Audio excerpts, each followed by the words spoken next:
شروع کرتا ہوں اللہ کے نام سے جو بڑا مہربان نہایت رحم کرنے والا ہے۔ کہا جاتا ہے کہ ایک گاؤں تھا جہاں قدرت کی بے پناہ نعمتیں تھیں۔ اللہ عز و جل نے وہاں کے لوگوں کو مالا مال کیا ہوا تھا، غرض ایسی نعمتیں جن کو انسان دیکھ کر مغرور ہو جایا کرتا ہے۔ سب سے بڑی اور بری بات یہ تھی کہ وہ سب کافر تھے، اپنی شان و شوکت اور دولت پر فخر کرتے تھے۔ ہر ایک کے پاس مال و دولت تھی اور باغات تھے، بڑی بڑی نہریں تھیں، دریا تھے، اور جب اتنا کچھ کسی انسان کے پاس ہو تو وہ تو مغرور ہو جایا کرتا ہے۔ پوری بستی بے تحاشا دولت مند تھی سوائے چند مسلمان گھروں کے۔ وہاں کافر زیادہ تھے اور مسلمانوں کے گھر چند ایک تھے۔ ان کا ایک سردار پنڈت تھا، ان کی اکلوتی بیٹی تھی اور جس سے وہ بے تحاشا چاہتا تھا۔ وہ بیٹی بہت ہی زیادہ انا پرست اور اپنے آپ کو بہت اونچا سمجھنے والی تھی۔ تمام کافر ایک دوسرے کی مدد کرتے ہیں لیکن مسلمانوں کو دیکھنے والا وہاں کوئی نہیں تھا۔ پنڈت کی بیٹی کالا جادو کر کے غریبوں کو جانور بنا دیا کرتی تھی۔ وہ غریب مسلمانوں کو اپنا غلام بناتی۔ مسلمان اس سے بہت تنگ تھے۔ اگر کوئی اس کی بات نہ مانتا تو وہ ان کو جانور بنا کر اپنے اشاروں پر نچاتی تھی۔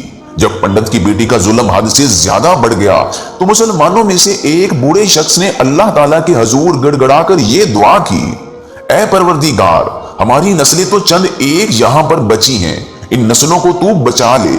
اس پنڈت کی بیٹی نے ہمارا جینا دشوار کر دیا ہے، کوئی بھی ہمارا مسیحا نہیں ہے، نہ دولت ہے نہ جسمانی طاقت ہے۔ یا اللہ، ہمارے لیے کوئی ایسا مسیحا بھیج جو طاقتور ہونے کے ساتھ ساتھ اس پنڈت کی بیٹی کا مقابلہ کرنے والا ہو۔ اللہ تعالیٰ نے اس بزرگ کی دعا سن لی اور یوں وہاں ایک اللہ والے کو بھیج دیا، اور وہ اللہ والے ہیں یوں ہی اس بستی میں داخل نہ ہوئے، بلکہ ایک دن عجیب واقعہ ہوا۔ وہ سردار پنڈت جنگل میں سیر کرنے کے لیے نکلا، بڑی شان سے چلتا ہوا سفر کر رہا تھا۔ اچانک ایک زہریلا سانپ اس کے سامنے آیا۔ اگر پنڈت چاہتا تو اپنے عمل سے اس سانپ کو ختم کر سکتا تھا، لیکن وہ سانپ اللہ تعالیٰ کی جانب سے بھیجا گیا تھا۔ وہ سانپ پنڈت کے آگے بہت ہی زیادہ طاقتور تھا۔ زہریلے سانپ نے قریب آ کر پنڈت کو ڈس لیا اور وہ بے ہوش ہو کر وہیں گر گیا۔ سردار کے غلاموں نے جب اس کی یہ حالت دیکھی کہ زہریلا سانپ کاٹ کر چلا گیا ہے تو فوراً اسے گھر پہنچایا گیا۔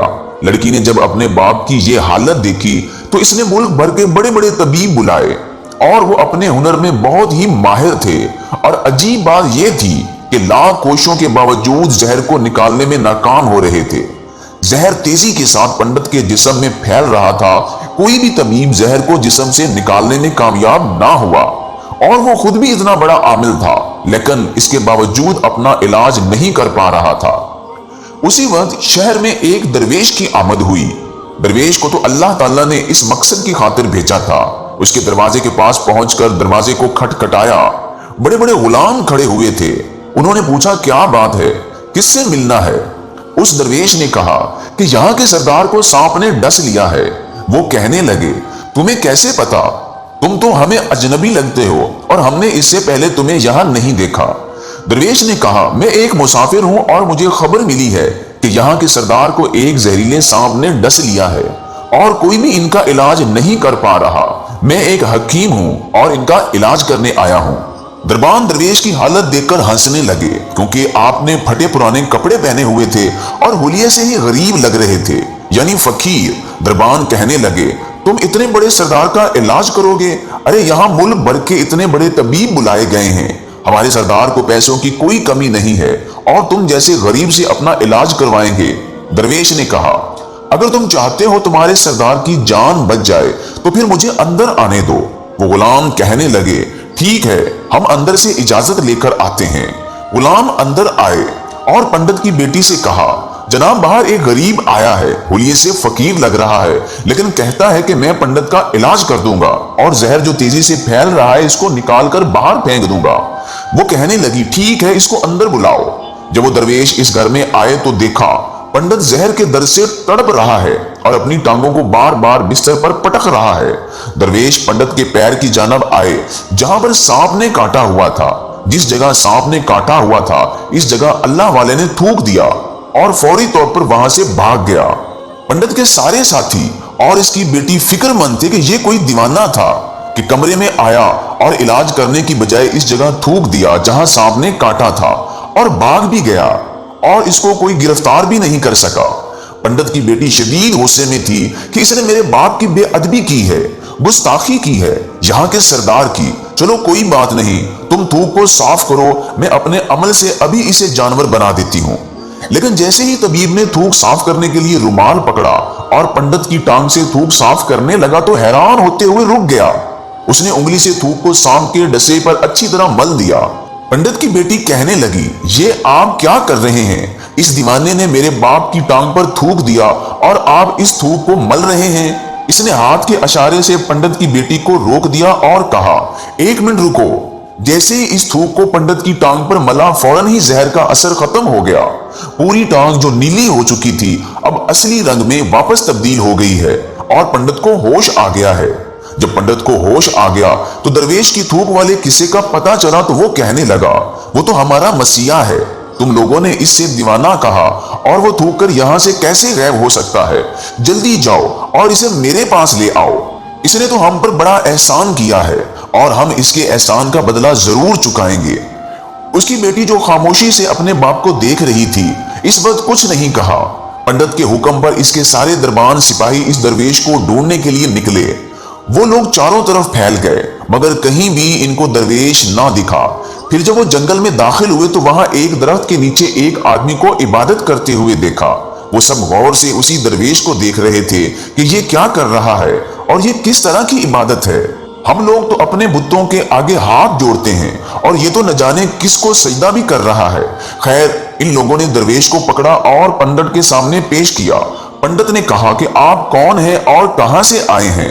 सबसे पहले तो गुस्ताखी की माफी चाहता हूं। मेरे लोगों ने आपकी बहुत बेइज्जती की, लेकिन आपकी वजह से आज मैं जिंदा हूं। हम गुनहगारों की आंख आपको पहचान नहीं सकी, जिसके लिए मैं माजरत चाहता हूं और आपसे दरख्वास्त करता हूं कि आप मेरी तरफ से ये कीमती पोशाक और ये अरबी घोड़ा कबूल कीजिए। दरवेश ने मुस्कुराकर पंडित की तरफ देखा और बोला, ये घोड़ा और लिबास बहुत कीमती है। मैं ये लिबास पहनकर इस घोड़े के लिए घास काटूंगा तो क्या अच्छा लगूंगा? पंडित ने कहा, आप फिक्र ना करें, घोड़े के साथ आपको गुलाम भी दिए जाएंगे। दरवेश बोला, अच्छा, इतने मौलो दौलत और मुलाजमों के साथ इस रिहायश गाह में मैं तनहा रहूंगा? पंडित बोला, आपकी ये बात सुनकर तो मैं सोच में पड़ गया, लेकिन ये मेरी बेटी आपके सामने है। बड़ी हैरत से अपने बाप को देख रही थी कि मेरा बाप क्या कहने वाला है। उसने कहा, मेरी बेटी जिसको आपने अभी देख लिया है, इसकी शादी आपके साथ कर दी जाएगी, लेकिन इसके लिए एक शर्त है। मैं आपको ये जो कुछ दे रहा हूं, इसके लिए आपको अपने मजहब को छोड़ना होगा। मेरे खास मुलाजमों ने आपको इबादत करते हुए देखा और जहां तक हमारी मालूमात हैं, हम बुतों के आगे सजदा करते हैं, इनकी इबादत करते हैं, लेकिन आप जिसके आगे सजदा कर रहे थे वो आपका खुदा है ना। आप मुसलमान हैं और आपने आज जो सबूत दिया है उसके लिए मैं आपसे एक गुजारिश करना चाहता हूं कि ये सब कुछ ले लें और अपने मजहब इस्लाम को छोड़ दें। क्या आप ऐसा कर सकते हैं? दरवेश ने कहा, मुझे एक बात बताइए, आप मुझे ये सब कुछ दे रहे हैं और आप मुझे ये भी दुआ दें कि मेरी बहुत सी औलाद हो और आपकी नस्ल आपकी बेटी से चले, तो मुझे बताइए, अगर इन बच्चों में से किसी बच्चे को खुदा ना खास्ता कुछ हो गया तो फिर रोना किसको पड़ेगा? पंडित ने जवाब दिया, हजूर, अगर खुदा ना खास्ता ऐसा हुआ तो फिर रोना आपको ही पड़ेगा। दरवेश बोले, अगर ये सारा माल मुझे लेकर भी रोना पड़े तो पंडित जी, आप अपना कीमती लिबास, घोड़ा और अपनी बेटी आलीशान घर, नौकर चाकर अपने पास रखें। मैं खुश हूं कि मैं एक मुसलमान हूं। अगर ये तमाम नेमतें लेकर मुझे अपना मजहब छोड़ना पड़े तो अपनी जान देकर भी मैं अपने मजहब को नहीं छोड़ूंगा। जिस रब ने मुझे पैदा किया है, क्या मैं इसके दीन को छोड़कर आपके पास आ जाऊं, वो भी सिर्फ इन चंद पैसों के लिए? मुझे तो आखिरत की जिंदगी चाहिए। इसलिए मैं अपनी दरवेशी में बहुत खुश हूं। अल्लाह ताला ने जिस मकसद के लिए मुझे यहाँ भेजा है, बस वो मकसद पूरा हो जाए। क्या मकसद है आपका? बस कुछ नहीं, बस यहाँ के मुसलमानों पर बहुत जुल्म हो रहा है, इन्हीं के लिए मसीहा बनकर आया हूँ। पंडित कहने लगा, मैंने माल देकर आजमाया आपको और हर तरह से जान लिया आपको, पर तुम अपने मजहब को छोड़ने पर राजी ना हुए। अगर तुम यही सब कुछ करने आए थे तो तुम्हें किस बात का डर नहीं? क्या तुम जानते नहीं हो कि हम कितने ताकतवर हैं और हमारी बेटी अपने अमल में इतनी माहिर है कि तुम्हें यहाँ पर खड़े खड़े जंगली जानवर बना सकती है? दरवेश ने कहा, इसने जानवर तो बहुत से कमजोर लोगों को बनाया है, ये मुझे जानवर बनाकर दिखाए तो बात है। इससे पहले कि पंडित अपनी बेटी को यह मशवरा देता कि जाओ बेटी इस पर वार करो, अल्लाह वाले ने जादूगरनी पर एक फूंक मारी और वो इसी वक्त एक बड़ी सी छिपकली बन गई। वो छिपकली इतनी बड़ी थी कि वहां पर जितने इंसान खड़े थे इन सब में से सबसे ऊंचा कद उसी का था। आहिस्ता आहिस्ता अल्लाह वाले के करीब आने लगी और अपना जहर इस पर उगलना चाहती थी। वो जानते थे कि ये क्या करने वाली है। इसी वक्त तो उन्होंने इसके मुंह पर थूक दिया। थूकने की देर थी कि वो जलने लगी। इस थूक से छिपकली का आधा चेहरा पिघल रहा था, इसका चेहरा जलकर स्याह हो रहा था और करीब ही इसका पूरा जिस्म जल जाता और वहीं खत्म हो जाती। पंडित दौड़ता हुआ आया और उनके कदमों में गिर गया और माफी मांगने लगा। हजरत, इस गुस्ताखी के लिए आप मुझे माफ कर दें। मैंने सच में आपको बहुत ही कमजोर समझा और अपने मजहब से आपको हटाना चाहा। अगर मेरी बेटी ठीक हो जाएगी तो मैं सच कहता हूं हम जितने लोग यहाँ पर मौजूद हैं ये पूरी बस्ती मुसलमान हो जाएगी।